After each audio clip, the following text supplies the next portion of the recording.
नमस्कार, मैं हूं आपके साथ प्रदीप आजाद।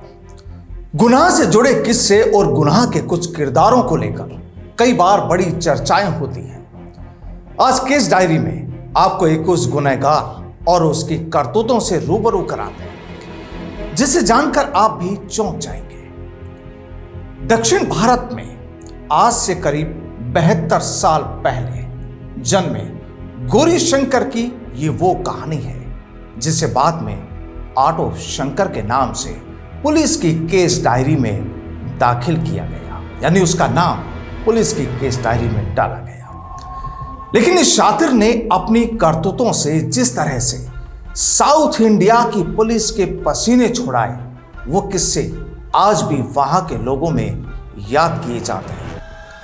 दरअसल ऑटो शंकर तमिलनाडु का एक भारतीय अपराधी, हत्यारा और गैंगस्टर था जो साल 1970 और 1980 के दशक में चेन्नई में सक्रिय था।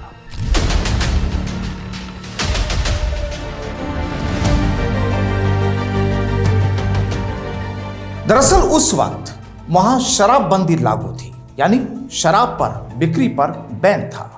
लेकिन उस वक्त यह इलाका अपराध का गढ़ था और शंकर ने अवैध शराब की तस्करी शुरू कर दी थी। यानी जब शराब बंदी थी वहीं पर इस शातिर ने यह खेल शुरू किया।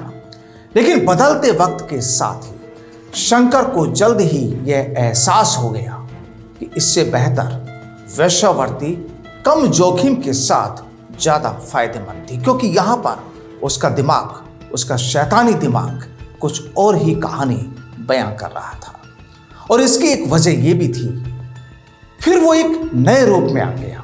जब उसने ये प्लान किया उसके बाद उसका नया रूप, और इसके संबंध में राजनीतिक रूप से प्रभावशाली लोगों से था जो पुलिस को नियंत्रण में रख सकते थे। इशारा समझ लीजिए। चलिए अब आपको ऑटो शंकर की उस तस्वीर से रूबरू कराते हैं जिसे जानकर आप हैरान रह जाएंगे।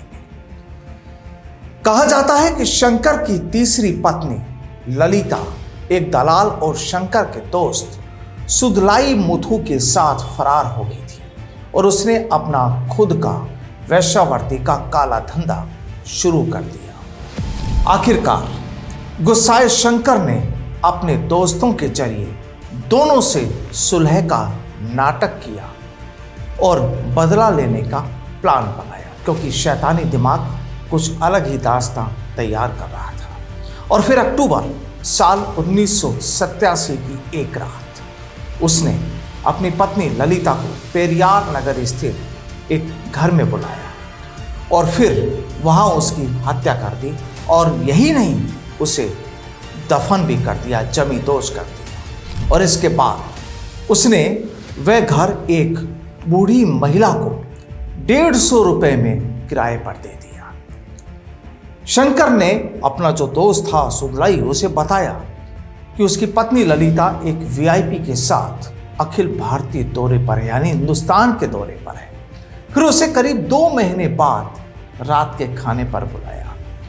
शंकर ने सुदलाई को शराब पिलाई, यानी अपने दोस्त को गला घोंटा और उसे हमेशा के लिए मौत की नींद सुला डाला। शंकर का गुनाह यही नहीं थमा।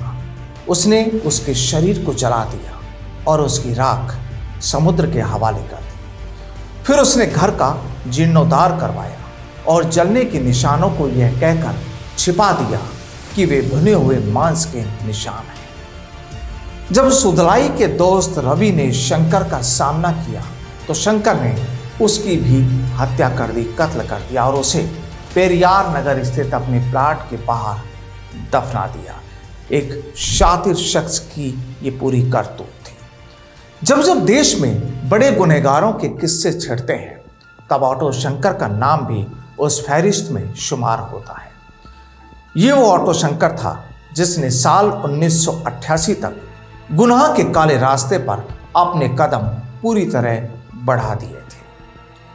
अब अच्छी जमा पूंजी के साथ ही ऐसे संपर्क भी थे जो कुछ भी करवा सकते थे। ये कहानी भी ऑटो शंकर से जुड़ी है।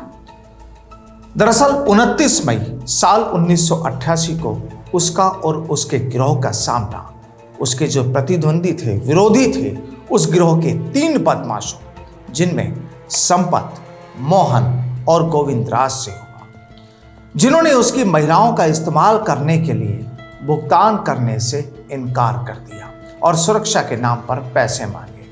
और फिर शंकर ने उन्हें अपने अड्डे पर बुलाया, उन्हें पैसे देने का वादा किया और फिर उन्हें पीट पीट कर मार डाला, मौत के घाट को उतार डाला और दफना भी दिया। यानी यहां पर यह देखा जाए कि 2 ग्रुप, 2 आपराधिक ग्रुप और दोनों का आमना सामना और उसके बाद की फिर ये कहानी। आखिर जून के आखिर में संपत की पत्नी विजया ने मायलापुर, जो दक्षिण साउथ इंडिया में है, पुलिस में शिकायत दर्ज कराई कि उसका पति लापता है और शंकर इसके लिए जिम्मेदार हो सकता है। आखिरकार शंकर को उपद्रव करने के आरोप में गिरफ्तार किया गया, लेकिन फिर रिहा भी कर दिया गया। लेकिन कहते हैं कि किसी भी गुनाह का आखिरी रास्ता ठीक नहीं होता। आखिर यह भी सही है कि कानून के हाथों से कोई भी गुनहगार महफूज भी नहीं रह सकता। दरअसल ऑटो शंकर के साथ भी कुछ ऐसा ही हुआ। जब पुलिस के आला अधिकारियों ने शंकर को लेकर जांच के आदेश दिए, आदेश पहले भी थे और बाद में भी, तो शंकर के हाथों मारे गए लोगों के बारे में भी पुलिस ने खुलासा कर दिया। पुलिस ने शंकर को गिरफ्तार कर उससे पूछताछ की और जब पुलिस की गहन पूछताछ शंकर से हुई तो उसने हत्याओं और अपने द्वारा की गई 3 अन्य हत्याओं का भी कबूल कर लिया उसने। हालांकि वह 20 अगस्त साल 1990 को अपने 5 साथियों के साथ फरार हो गया। लेकिन गुनहगार कब तक खैर मनाता। शंकर का मुकदमा चेंगलपट्टू सेशन कोर्ट में चला। उसे उसके 2 साथियों एल्डिन और शिवाजी के साथ 31 मई 1991 को मौत की सजा सुना दी गई और आखिरकार वो तारीख 27 अप्रैल 1995 को सलेम केंद्रीय जेल में उसे फांसी दे दी गई। दरअसल ऑटो शंकर के इन करतूतों पर बात करने का मकसद यही था कि गुनाह की काली दलदल से खुद को दूर रखें, क्योंकि कानून और पुलिस की केस डायरी जब तैयार होती है तो खुल जाते हैं तमाम राज। आज के लिए फिलहाल इतना ही, मुझे दीजिए इजाजत। नमस्कार।